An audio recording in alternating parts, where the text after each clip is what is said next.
Hi everyone, welcome back. Today's video is going to be 6 palettes that I am decluttering and why. I recently filmed, I think it was a Too Faced palettes video that I was ranking them from like best to worst.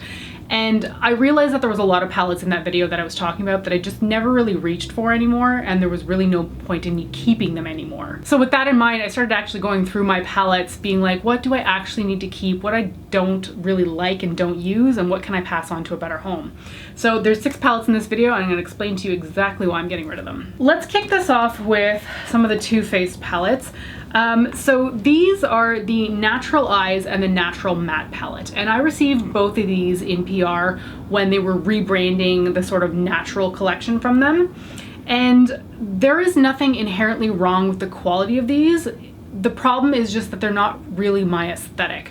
So the Natural Eyes palette, which has been relaunched I don't know how many times now. Do you remember when this used to come in like the cardboard packaging with like the little pull-out drawer? And then they redesigned it, I think, again in cardboard packaging, but then they launched in the tin version. Anyway, now it's in like this plastic version that is honestly, it feels really good. It feels really dense and heavy, which is nice. I like that in a palette. But it's got this weird like curve to the top of it, which means it doesn't really stack that well with other palettes. Like, it's just not flat. So if you're stacking these together, they just kind of like bounce off each other, and because I put my palettes on a bookshelf so they're lined up like books, these really don't sit there that well. But anyway, that's not really the reason I'm getting rid of it. So the Natural Eyes palette has just a whole bunch of neutrals, and honestly most of them in here are actually quite shimmery, which I'm not very drawn to shimmery browns, to be honest. They just don't really do much for me. If I want a brown, it's generally going to be like in a matte format. I can't tell you like the number of times I've even ever put a shimmery brown on my lid. It might be a total of like 1 or 2 times. It's just something I'm not drawn towards. So there are some nice shades in here. It's just not me. I mean, I've reached for this a few times, and I think I did film a video on it when I first got it, and again, there's nothing wrong with the quality of the eyeshadows, but I'm sure I have these colors 10 times over in other palettes that I like more, like especially probably even like Inglot singles. I probably have most of these shades. So somebody else will appreciate this a heck of a lot more than me, just because I don't reach for it, because it's really not my aesthetic.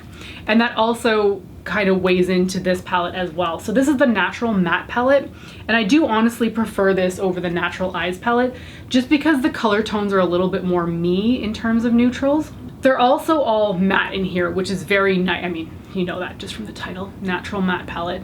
And I am more inclined towards matte shadows than I am shimmery ones, but I never think to reach for this palette, and the shades that I only really love in here are kind of like the bottom row, because they're a little bit more of that warm tone brown, which is what I go for. But even then, I never think to reach for this palette because it's just not enough for me. I almost never just do a flat out neutral eye that's all matte. Generally, if I'm going to be using like browns or something, I want something shimmery on my lid, so I would never think to reach for this palette because there are enough shimmery colors. But I mean, I love these colors down here, but it's just not enough of a reason to keep it. And I don't know, the more palettes that I accrue in my life, the more I'm realizing that I just don't need to keep stuff that I'm not reaching for. It was lovely to get these in PR, and I was so thankful to be able to like try them out and test them out, but like they need to live in another home where they'll be appreciated a lot more than in mine. Okay, let's grab a different brand here. So Urban Decay. I bought this when it first launched because I was super into the warm shadows, but honestly, I just don't reach for it. And it's the Naked Heat palette. I love the packaging on this. I love the sort of like reflective, I don't even know how to describe it. It's like reflective but indented with lines through it. I think it's really cool. I love the shadows in this palette. They are stunning. They're great colors. They're the kind of warm browns that I want to be wearing. But the problem with this palette is that no matter how many times I have tried to put different looks together with this thing, they all look the same. And honestly, it doesn't make any sense to me. I can grab like the palest ones over here and mix them with the darkest ones, or stick with just the middle, and somehow the look is freaking identical every time. And honestly, it's just so boring that I need to not keep this. The quality is fantastic. I love the shades in here, but it's a one note palette. And when there's 12 shades in a palette and you still feel like it's a one note palette, there's no point. So this came out when the craze about warm shadows was like at its peak. And I did like it, but again, it's just not doing enough for me. And honestly, they could have cut this down to a 6-pan palette. Did they? They might have done, but I feel like they were all mattes. Maybe I'm wrong. Anyway, this would have been totally fine as a 6-pan palette and nothing else. They did not need to do 12 shades. There's so much redundancy in here, and it's just not that impressive when you wanted to be doing different looks.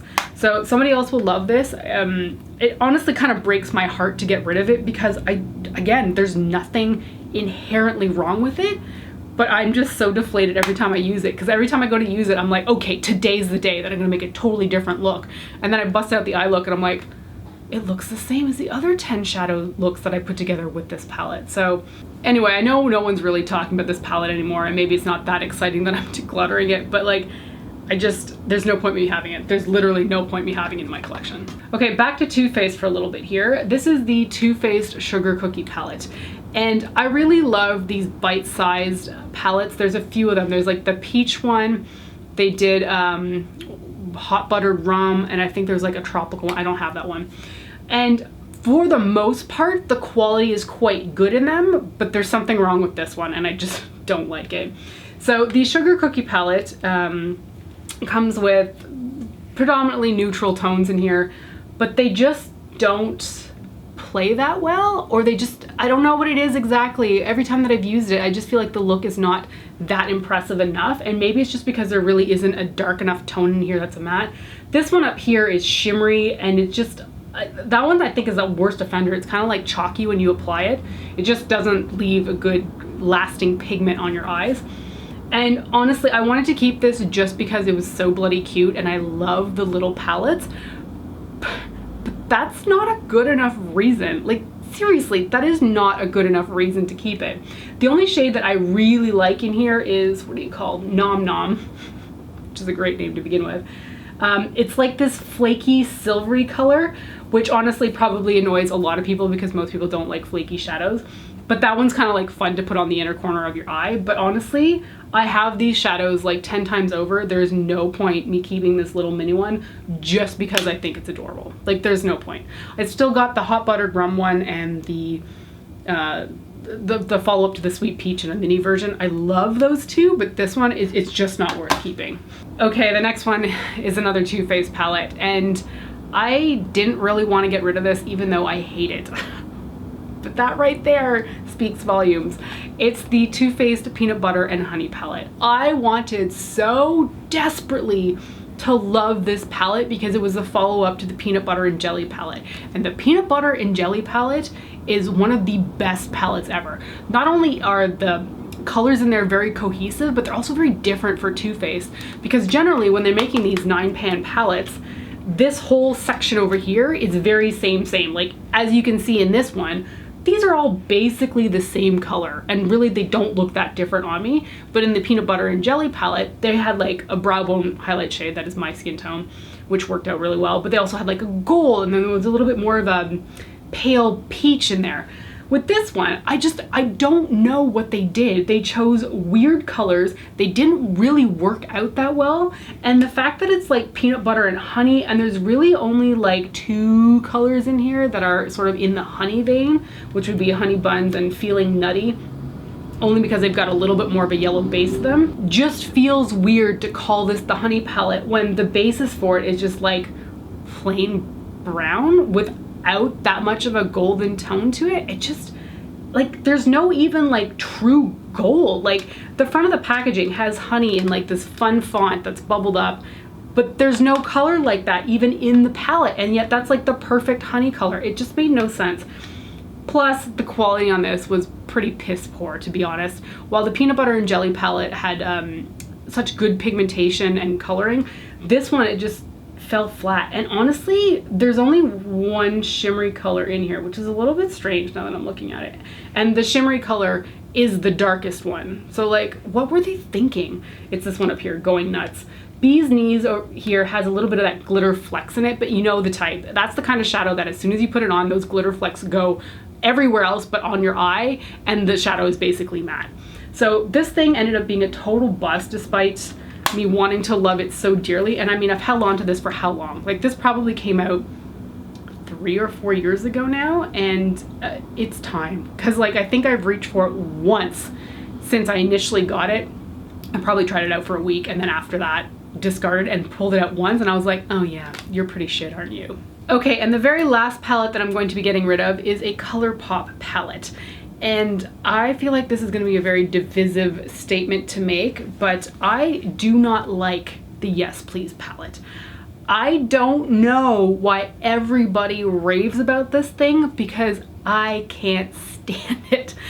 It's a very strange thing for me to say that about ColourPop shadows, because I feel like in general their color choices and their quality are like second to none, honestly, considering their price point and how good the quality is of most of their things. So when I say that I don't like this, I feel like I'm gonna get attacked, frankly, because so many people love this. And my friend Samantha raves about this palette, or at least she used to, and then I picked it up because I think she mentioned it so much. And I tried it out the first few times and I was like, I don't get it. I don't get it. You know, it's funny, looking at this is exactly up my alley. These are very red, very orange, rusty, warm colors, and they're vibrant too. But every time I put a look together with them, it just looked wrong. Like something was just off. Like the tones just weren't the right ones for me. I couldn't seem to get a good like look to it whenever I put it together. And every time I did my makeup with this palette, I was left going, ugh, like I just don't like it. And even now looking at it, there is no reason that I should not like this palette. There's so many, the reds in here, there's so many oranges. I love the shade Butter Cake here. It just looks like a really fantastic shimmery, buttery, cakey color. But I don't know what it is. There's something about this that just doesn't work for me, and I can't even explain it properly, which is probably the most frustrating part. You know, when you look at something, you're like, that is so me. It could be like makeup, it could be clothes, and then you try it on yourself and you're like, okay, maybe that's not me. That's kind of how I feel about this palette. I've reached for other brands with these kinds of colors and had absolutely no issues, but there's something about the mix of the tones in here that just do not work on me. And I find it heartbreaking because so many people rave about this palette, and I love ColourPop's quality in general. I do feel like this is not as good as some of the other palettes that I've tried by them. It certainly is not as good as the Chasing Rainbows palette. That palette quality is freaking phenomenal, and this one just is not as good as that. But my fundamental problem is not with the quality of the shadows, because they're mostly quite good. It's just the tones in here. They don't work for me, and I can't explain it. So for me, this one is just a loss. I've held on to it too because it was another one of those things where I was like, let me just try it again, and this is gonna be the time where it's gonna work out perfectly for me. And it just never happened. So I need to stop hoarding this and give it to somebody else. So those are the 6 palettes that I'm currently getting rid of in my collection. I do have some more that I'm getting rid of, but I don't want to mention too many in this video. So probably in a few more months, I'll have a follow-up video to this. But yeah, and you know, this is one of those things that I'm gonna get rid of these and I will never think about them again. There has never been a palette that I have decluttered that in a few years' time I've gone, oh, I really wish I still had that one. It's never happened. Honestly, never happened. And the fact that I haven't even thought to pull out these palettes in months means that they need to leave. I have no more space on the bookcase. The retail space is gone. I need to get rid of it so that I can keep all of my stuff in check without having it spilling over the edges. So these will find a new home in my friends and family, and somebody else will definitely appreciate them more than I have. So that's it for those palettes. I'm getting rid of them. Thanks for joining me today, and I will hopefully see you next time. Bye.